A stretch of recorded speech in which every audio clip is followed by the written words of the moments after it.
Pendidikan Agama Islam dan Budi Pekerti. Bismillahirrahmanirrahim. Assalamualaikum warahmatullahi wabarakatuh. Bagaimana kabarnya hari ini? Semoga sehat selalu dan selalu dalam lindungan Allah Subhanahu wa Ta'ala. Sebelum kita mulai belajar, ada baiknya kita berdoa terlebih dahulu. Mari kita baca doanya bersama-sama. Bismillahirrahmanirrahim. Rabbi zidni ilma. Artinya, wahai Robku, tambahkanlah kepadaku ilmu.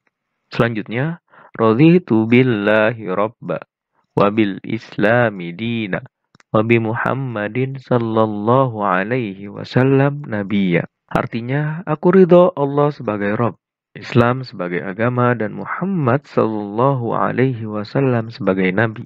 Berikutnya, Allahumma inni as'aluka ilman nafi'an wa rizqan tayyiban wa amalan mutaqabbalan. Artinya, ya Allah, aku memohon padamu ilmu yang bermanfaat, rezeki yang baik, dan amalan yang diterima. Berikutnya dalil tentang berzina. Allah Ta'ala berfirman, A'udzubillahi minasyaitonirrajim. Bismillahirrahmanirrahim. Az-zaniyatu waz-zani fajlidu kulla wahidin minhuma mi'ata jaldah. Wala ta'khudkum bihima ra'fatun fi dinillahi in kuntum tu'minuna billah wal yaumil akhir wal yashhad adzabahuma ta'ifatum minal mu'minin. Artinya, perempuan yang berzina dan laki-laki yang berzina, maka deralah tiap-tiap seseorang dari keduanya 100 kali deraan. Dan janganlah belas kasihan kepada keduanya, mencegah kamu untuk menjalankan agama Allah. Jika kamu beriman kepada Allah dan hari akhir, dan hendaklah pelaksanaan hukuman mereka disaksikan oleh sekumpulan orang-orang yang beriman. Quran Surat An-Nur ayat 2, kandungan ayat tersebut menjelaskan sebagai berikut. Yang pertama, perintah Allah untuk mendera pezina, mencambuk pezina perempuan dan pezina laki-laki masing-masing 100 kali. Yang kedua, orang yang beriman dilarang berbelas kasihan kepada keduanya untuk melaksanakan hukum Allah. Yang ketiga, pelaksanaan hukuman tersebut disaksikan oleh sebagian orang-orang yang beriman. Dijelaskan dari Abu Hurairah dan Zaid bin Khalid berkata, ada dua orang yang mengajukan perkara mereka kepada Rasulullah. Salah seorang dari mereka berkata, putuskanlah perkara kami sesuai dengan kitab Allah. Dan seorang lagi berkata, benar wahai Rasulullah, putuskanlah perkara kami sesuai kitabullah dan izinkanlah aku mengungkapkan perkara ini. Rasulullah menjawab, ungkapkanlah. Maka dia berkata, anakku adalah Asif dari orang ini. Imam Malik berkata, yang dimaksud dengan Asif yaitu kuli. Namun anakku ini berzina dengan istrinya, jadi berzina dengan istri tuannya. Orang-orang memberitahukanku bahwa hukuman bagi anakku adalah hukum rajam. Maka aku menebusnya dengan 200 ekor kambing dan seorang budak perempuan. Kemudian aku bertanya kepada orang-orang yang berilmu, dan mereka memberitahuku bahwa hukuman bagi anakku adalah cambuk 100 kali dan diasingkan selama 1 tahun. Sedangkan hukum rajam hanya bagi istri orang ini. Rasulullah menjawab, demi jiwaku yang berada di tangannya, sungguh aku akan memutuskan perkara kalian sesuai dengan kitabullah. Kambing dan budak perempuanmu harus dikembalikan kepadamu. Kemudian anakmu harus dicambuk 100 cambukan dan diasingkan selama setahun. Lalu Rasulullah memerintahkan Anis al-Aslami mendatangi istri si orang tersebut dan bertanya tentang perkara perzinahannya. Jika dia mengakui, maka dia harus dihukum rajam. Wanita itu mengakui perbuatannya, maka dia mendapat hukuman rajam. Hadis riwayat Bukhari dan Muslim. Berikutnya, dampak perbuatan zina di dunia dan di akhirat. Dampak di dunia. Ada banyak dampak perbuatan zina di dunia dan di akhirat. Namun, kita hanya akan menjelaskan beberapa. Yang pertama, dampak di dunia, yaitu menghilangkan wibawa. Pelaku zina akan kehilangan kehormatan, harga diri, martabat di masyarakat. Orang yang melakukan perzinahan akan dianggap telah mencoreng nama baik keluarga, nama baik diri sendiri, dan nama baik masyarakat. Yang kedua, mengakibatkan kefakiran. Perbuatan zina juga mengakibatkan pelakunya menjadi fakir, sebab ia akan selalu mengejar kepuasan nafsu.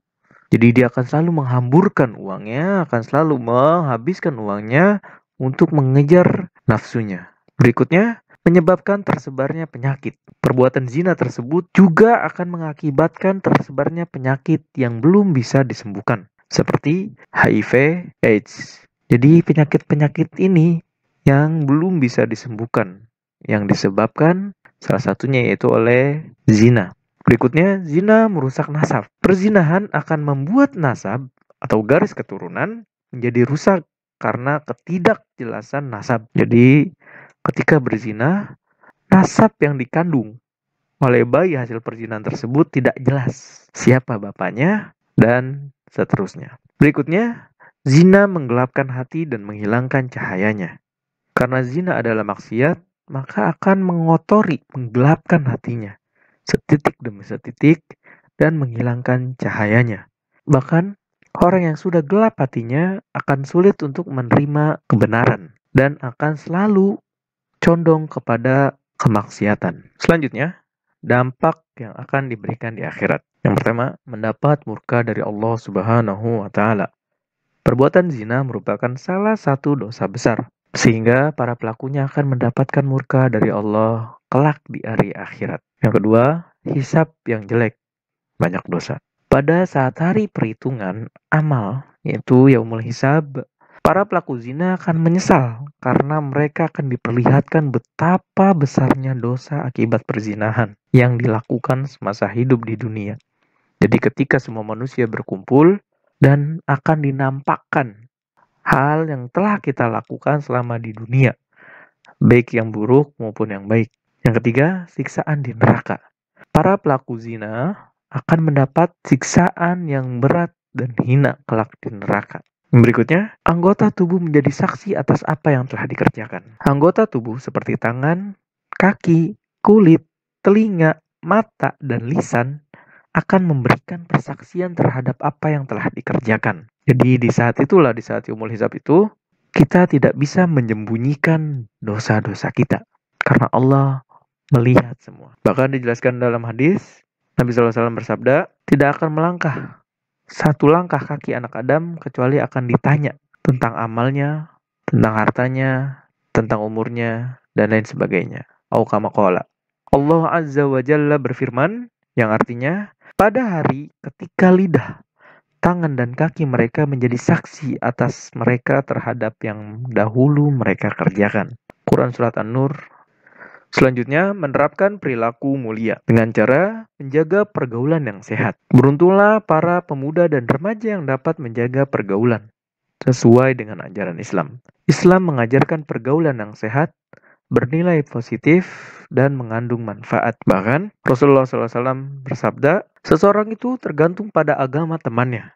Oleh karena itu, salah satu di antara kalian hendaknya memperhatikan siapa yang dia jadikan teman. Sudah dipastikan bahwa seseorang teman memiliki pengaruh yang sangat besar terhadap temannya.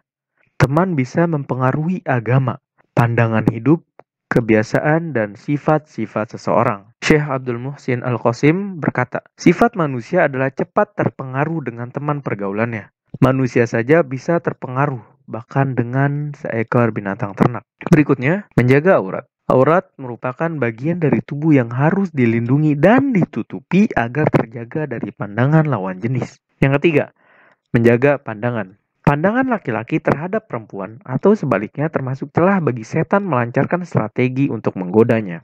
Yang keempat, meningkatkan aktivitas dan rajin berpuasa. Bagi para pemuda dan remaja yang belum menikah, disarankan untuk memperbanyak aktivitas atau kegiatan yang positif, seperti mengikuti kajian, belajar, berolahraga, main basket, bermain bola, futsal, badminton, dan lain sebagainya. Hal ini dapat membuat mengalihkan perhatian dan pikiran mesum. Ikutilah kegiatan olahraga ekstrakurikuler, kursus, bimbingan belajar, pekerjaan tambahan, dan lain sebagainya. Menyibukkan diri dengan berbagai aktivitas dapat menyebabkan perhatian kita selalu ke arah yang positif. Rajin berpuasa. Dianjurkan bagi mereka yang belum atau tidak sanggup menikah, hendaklah memperbanyak puasa, karena puasa tersebut menjadi tameng dan dapat melindungi diri dari hal-hal yang negatif. Oke, kita cukupkan sampai di sini. Apabila ada kata-kata yang salah itu datang dari saya dan dari syaitan. Apabila ada kata-kata yang benar itu datangnya dari Allah Subhanahu wa taala semata. Sebelum kita tutup, mari kita membaca doa kafaratul majlis. Subhanakallahumma wa bihamdika asyhadu an la ilaha illa anta astaghfiruka wa atubu ilaik. Terima kasih atas perhatiannya. Assalamualaikum warahmatullahi wabarakatuh.